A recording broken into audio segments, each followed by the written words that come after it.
자, 여러분 안녕하세요. 오늘은 코로나19 대정부 권고안에 대해서 말씀드리도록 하겠습니다. 자, 이게 이제 그 여러 가지 의료 관련 학회들 있죠. 그 학회들이 다 모여가지고 다 논의를 해가지고 이제 나온 그런 권고안입니다. 그러니까 이게 사실은 2월 22일 어제 그저께 이제 제시를 했는데요. 다행스럽게 좀 받아들여지고 있는 부분도 있는 것 같고, 하지만 약간 미흡합니다. 해서 지금까지 이제 이 밝혀진 상황과 앞으로 우리들이 어떻게 이걸 대처해 나가야 되는지, 그거에 대해서 오늘은 좀 정리를 해가지고 말씀드리는 시간을 갖도록 하겠습니다. 자, 이 코로나19 같은 경우에 이 임상적인 특징을 보면은요, 그러니까 치명률, 그러니까 얼마나 많이 사망하느냐 하는 거는 중국의 이제 후베이성 같은 경우에는요, 3.3%였어요. 3.3% 였는데, 사실 후베이성 이외의 지역 같은 경우에는 0.7%로 그렇게 치명률이 높지는 않았다는 거죠. 그래서 이제 사실은 이게 그렇게까지 치명적이지는 않을 것 같다 라는 그런 얘기가 있습니다. 그러니까 이걸 어떻게 비교하시면 되냐면, 인플루엔자 같은 그런 경우에는 이 독감이죠. 인플루엔자 같은 경우에 치명률이 0.05%거든요. 그러니까 얘보다는 높아요. 얘보다는 높은데, 사스는 얼마인가요? 사스는 10%였거든요. 메르스는 30%였습니다. 그러니까 요런 질병만큼 그렇게까지 막 치명적이지는 않지만, 그래도 우리가 뭐 독감이라고 생각하는 그런 것보다는 훨씬 위험한 병이다 라는 겁니다. 사실 이제 우리나라에서 이제 1% 지금 이 수치가 치명률로 나오고 있는데, 사실 1%라고 하는, 근데 이제 사실은 일부 병원에서 좀 집중적으로 사망자가 나오는 부분이 있죠. 우리나라 같은 경우에는. 그러니까 우리나라 전 지역에서 고르게 이제 사망자가 나와서 그게 집계된 게 1%가 아니고, 일부 이제 병원에서 1%가 넘게 나왔고, 그 이외 지역에서는 사실 별로 없는 그런 부분이 있기 때문에, 우리나라에서도 실질적으로는 이제 1%보다 낫다라고 저는 이제 생각을 하고 있고요. 그래서 이 코로나19 같은 경우에는 그렇게까지 치명률로 따지면 사스나 메르스만큼 그렇게 치명적이진 않다. 근데 일단은 이거의 문제가 뭐냐? 문제는 바로 이게 지역사회 전파가 매우 빠르다는 점에 있습니다. 지역사회 전파가 매우 빠르다. 그러니까 전염력이 매우 높은 거예요. 그러니까 이게 왜 그러냐? 초기에 증상이 별로 심하지 않아요. 약간 열나고 뭐 기침 조금 있고, 이 정도는 사실 그냥 일반 감기 걸려도 있을 수 있는 증상들이거든요. 그래서 일반 감기랑 유사한데, 이 시기에 초기 때 바이러스 배출이 엄청 많습니다. 그렇기 때문에 이 바이러스가 배출된 그 바이러스가 또 전염력이 강하기 때문에 지역사회로의 전파가 매우 빠른 것이죠. 그래서 여기서 이제 우리가 뭘 유추해낼 수 있냐면은, 이 이제 매우 빠른 이 특징을 안다면 일반 감기 환자를 어떻게 할 것인가 하는 그런 문제를 생각을 해봐야 되는 거예요. 그러니까 일반 감기 환자를 단순한 감기로 진료하는 게 아니라 항상 이 가능성을 열어놔야 된다는 거죠.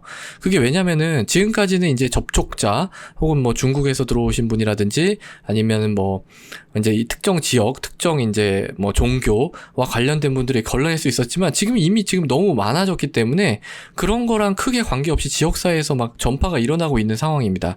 그렇기 때문에 일반 감기 환자와 이 코로나를 감별한다는 건 거의 불가능합니다. 그래서 그럼 어떻게 해야 되느냐? 일반 감기하고요, 다른 병 있죠. 다른 병을 분리해서 치료를 하는 수밖에 없습니다. 그러니까 이걸 따로따로 이렇게 나눠서 가야 된다는 거죠. 특히 이제 문제는 뭐냐면, 만성질환자들 있잖아요. 노인하고, 이제 뭐 예를 들면은 고혈압이라든지 당뇨 환자, 이분들 같은 경우에는 조금 더 이 코로나에 대해서 취약하다라고 알려져 있습니다. 좀 더 위중한 결과를 초래할 수 있는 거죠. 그러니까 중국의 보고에서는 60세 이상 고령자에서 이 전체 환자의 30%를 차지했고요. 전체 사망의 80% 이상을 차지를 했습니다. 고혈압 당뇨 환자분들도 조금 더 이 치명률이 높은 것으로 나타나고 있습니다. 우리나라에서 사망하신 한 분도 젊은 분인데 고혈압 병력이 있는 걸로 그렇게 보도가 되고 있습니다. 그런데 이제 문제는 뭐냐면, 고혈압 당뇨 환자는 어떻게 해야 돼요? 주기적으로 이게 병원에 가가지고 진료를 받으셔야 되는 분입니다. 그러니까 이게 이제 사실은 이 코로나 사태가 금방 끝날 것 같으면 큰 문제가 없어요. 왜냐하면 조금 기다렸다가 진료를 받으셔서 이제 병원에 가서 약을 타드시면 되니까 큰 문제가 없는데 지금 상황이 금방 끝날 것 같지가 않죠. 장기화될 분위기입니다. 그러니까 무한정 이분들이 병원에 안 가고 집에서 기다릴 수는 없는 노릇이죠. 그러면 병원에 가야 되는데 그 병원에 이런 일반 감기 환자분들도 같이 올 거 아니에요. 그러면은 이렇게 이제 전파가 되는 게 제가 생각했을 때 가장 큰 문제가 되는 거죠. 이렇게 전파가 되면 이 고혈압, 당뇨, 고령의 환자분들은 조금 더 취약한 계층이기 때문에 간접적인 피해가 발생을 할 수가 있다는 것입니다. 그렇기 때문에 많은 일반 환자들, 우리 일반 환자분들이 안전한 진료를 받을 수 있는 그런 비상 의료 전달 체계가 만들어져야 되는 그런 겁니다. 그러니까 이게 방향이 지금 약간 바뀌어야 돼요. 그러니까 지금까지는 이제 어떻게 했나요? 지금까지의 방향은 이제 감염의 어떤 그 원발지라든지 접촉자 요런 이제 원인이 어디일까? 누구한테서부터 이게 얼마 왔을까? 그런 이제 거를 계속 이제 추적하고 관찰해 왔잖아요. 근데 지금은 이미 이걸 갖다가 밝히는 게 큰 의미가 없어진 상태입니다. 물론 중요합니다. 물론 중요하고 더 이상 퍼지지 않도록 하는 게 매우 중요한데 이것 못지않게 이제 중요한 것은 이제 이미 이제 지역사회로의 전파가 된다고 생각을 했을 때에는 이 환자분들을 어떻게 구분해서 진료를 할 것인가 하는 그런 문제, 그러니까 안전지대를 만들어야 된다는 거죠.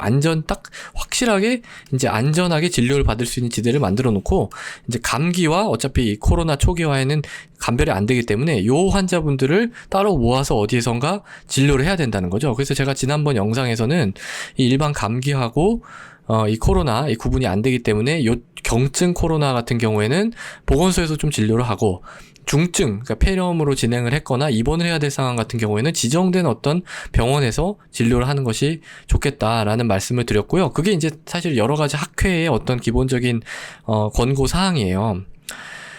그게 이제 바로 뭐냐면 비상 의료 전달 체계죠. 비상 의료 전달 체계. 이게 굉장히 사실 시급합니다. 이게 사실 제가 생각해도 가장 시급한 문제인데 뭐 여러 가지 논의를 하고 있는 것 같긴 한데 제 예상보다 너무 이거에 대한 어떤 그런 관심이라든지 이해도가 약간 부족한 것 같습니다. 그러니까 노출원 어디에서부터 노출이 됐는지를 파악해서 접촉자 관리를 하는 거는 지금 상황에서는 이게 큰 효과를 기대하기 어렵다는 거죠.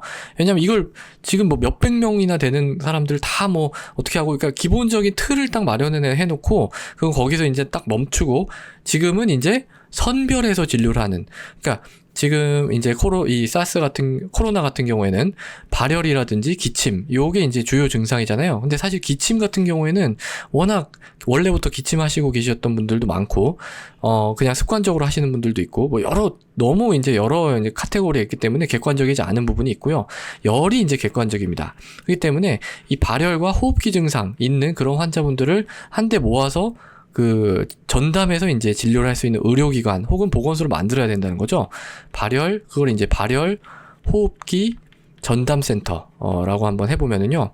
이 센터에서는 이 환자분들을 위주로 보고 다른 센터에서는 이 환자분들이 아닌 다른 일반 환자 진료를 할 수 있게 해줘야 우리나라의 어떤 의료 체계가 정상적으로 진행이 될 수 있다는 거죠. 그래서 이게 사실은 굉장히 중요한 문제고 우리가 꼭 좀 해결을 해 나가야 되는 그런 문제라고 생각이 됩니다.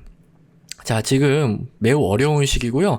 우리도 지금 이렇게까지 전파력이 강한 그런 전염 어떤 병에 대해서는 뭔가 좀 미흡할 수밖에 없어요. 다들 처음 겪는 상황이고, 정부도 그렇고, 국민도 그렇고, 모두 다 이제 처음인 상황이기 때문에 조금씩 혼선은 있을 수밖에 없습니다. 그렇지만은 우리가 중요한 게 뭔지, 이걸 먼저 딱 파악을 해가지고, 전문가의 어떤 의견 이런 걸 좀 받아들여서 적극적으로 좀 진행을 해나가는 모습을 보여줬으면 하는 그런 좀 작은 바람이 있습니다. 그래서 오늘 이제 사실은 뭐 대정부 간담회도 하고 그래서 여러 전문가 의견을 좀 이렇게 청취한 걸로 알고 있는데요. 빨리 그런 의견들이 반영이 돼서 일선 의료 현장에 적용이 될 수 있기를 바랍니다. 자, 그래서 오늘은 코로나19 대정부 권고안에 대해서 말씀을 드렸습니다. 오늘도 경청해 주셔서 감사합니다.